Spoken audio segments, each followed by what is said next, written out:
then this experience that I and Miss Animal Hennessy is going through will let you now know that if you don't like the truth, then not. So this is the first story. The story of a fire.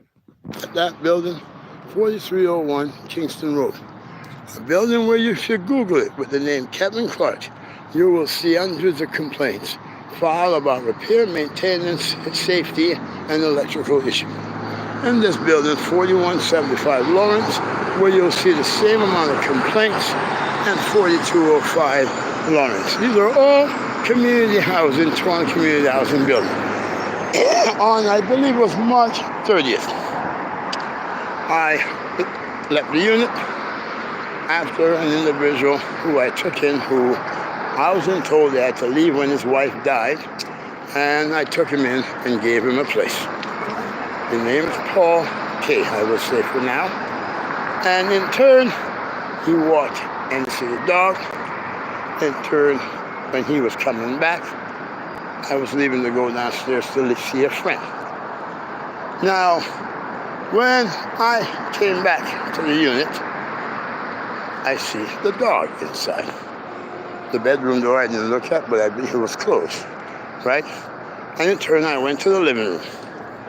And in the living room, I sat there doing some computer work because I am the legal opponent to Olivia Chow in the Supreme Court of Canada on the docket number 41436, which is currently active in the Supreme Court of Canada.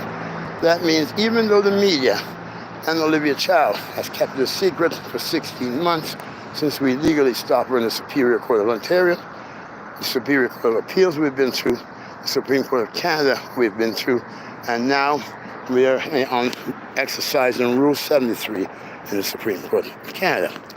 I was also just a provincial candidate facing Andrea Athlet in Scarborough-Guildwood, and I had announced I'm running federally for a member of federal parliament. I also took the Toronto Police on to court, the Superior Court of Ontario, on corruption charges, and I also took the police investigators, the OIPRD, now Lackey, for corruption to the Superior Court of Ontario, both currently active.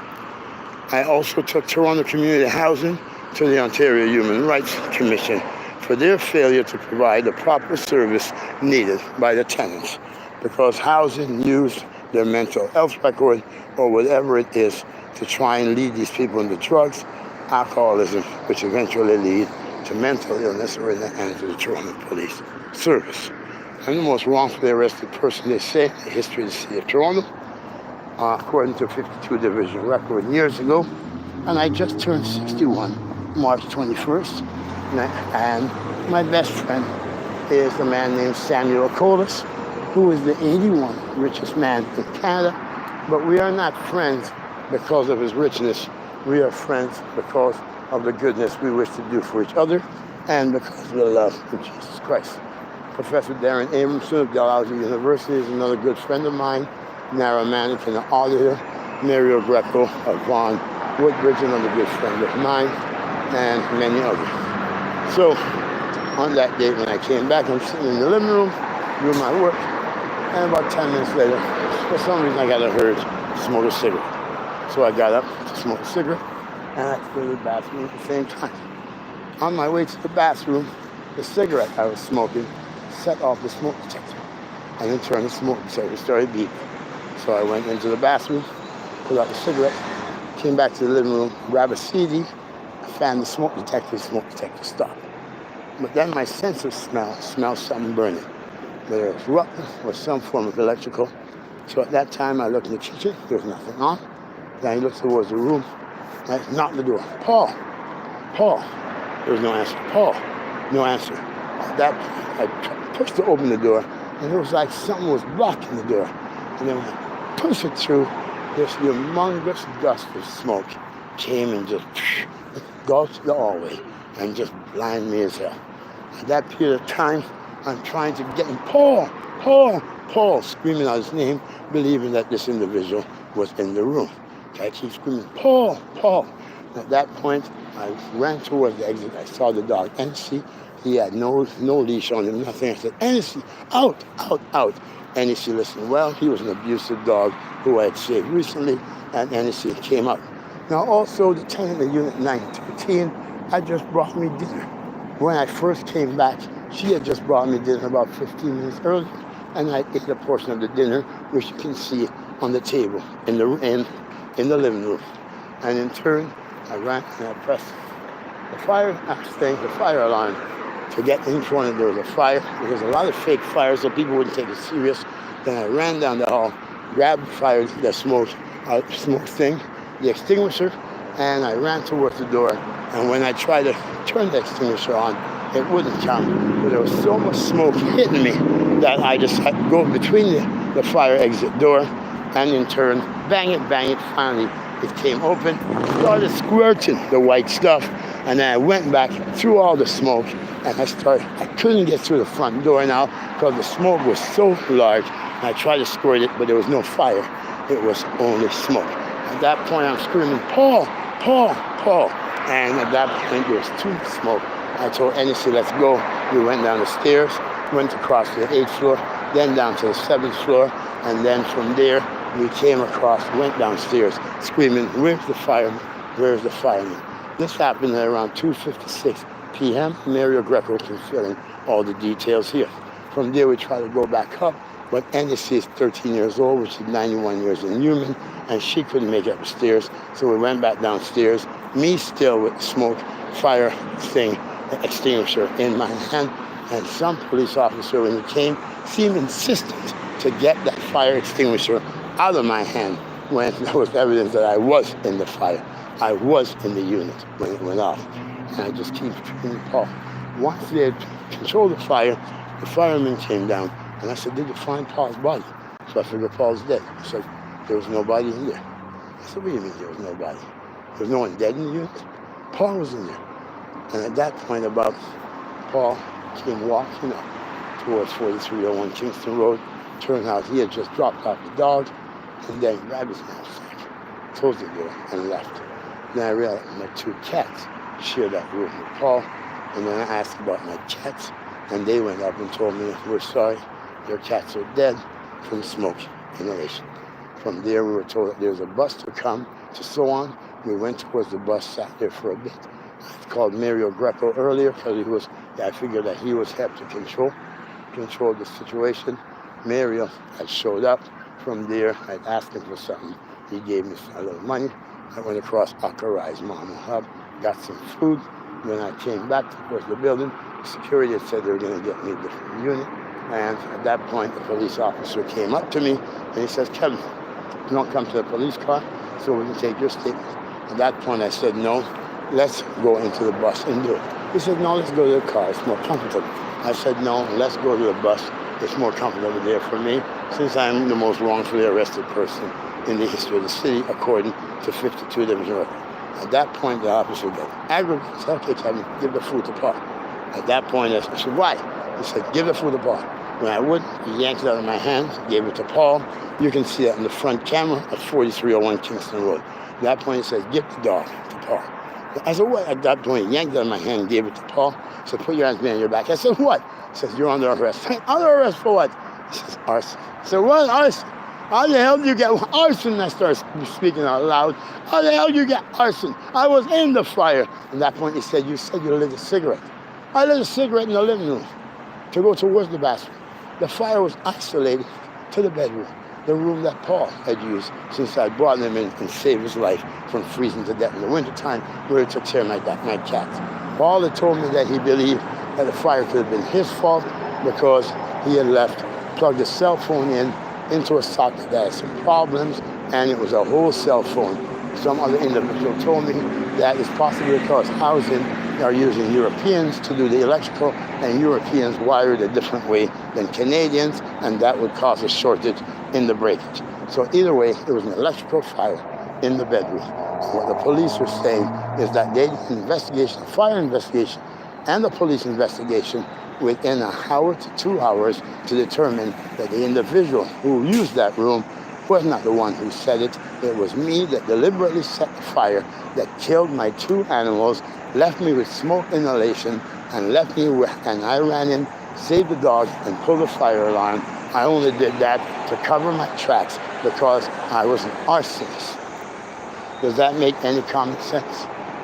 2-hour fire investigation, police investigation, within that time to determine that the individual who is the tenant of the unit, who was in the fire, is the one who set the fire, not the individual, the Caucasian Paul, who used that room with the 2 animals and who had left 10 minutes before the fire. And after I had fanned the smoke detector, there was no sound of any smoke in that room. So it clearly shows it was an electrical fire. Now, I'm not saying whether Paul did it or not. I would pray to God he wouldn't. But if anyone would have been arrested, he would not have arrested the person who was in the fire. He would have been the one who had left before the fire, because the fire was in an enclosed room with the door locked. So it clearly shows that the police had an alternative motive for arresting me. And it's probably most likely due to my case against Olivia Chow in the Supreme Court of Canada, my case against the police in the Superior Court of Ontario, and my case against Toronto Community Housing in the Human Rights Commission for exposing corruption in Toronto Community Housing and the Toronto Police Services. And I believe that's the full details there, except when I was in the police car. They're going to take me to the station because I have a record, and they try to say I'm crazy. But then I spoke about the dog. They say they're taking the dog. He's going to go to the Humane Society. And I already spoke to them, and they said the dog, because of his health and because he was so old, it would be up to them to put him down.